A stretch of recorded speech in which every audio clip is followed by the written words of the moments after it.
Hey there. So some of you may have noticed that the professional services disclosure and election form for about a month, 2 months, had two different versions floating around.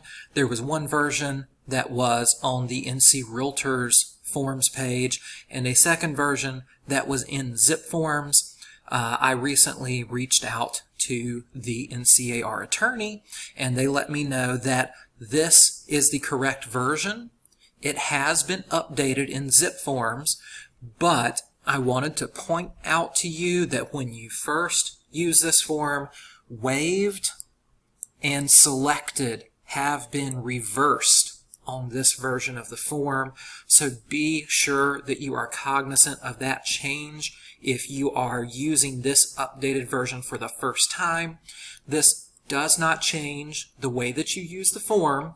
You still need every buyer and every seller to select or waive every service.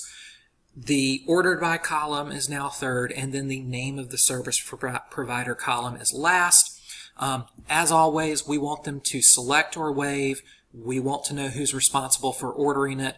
We do not require the name of the service providers to be included at the time that you're completing this form.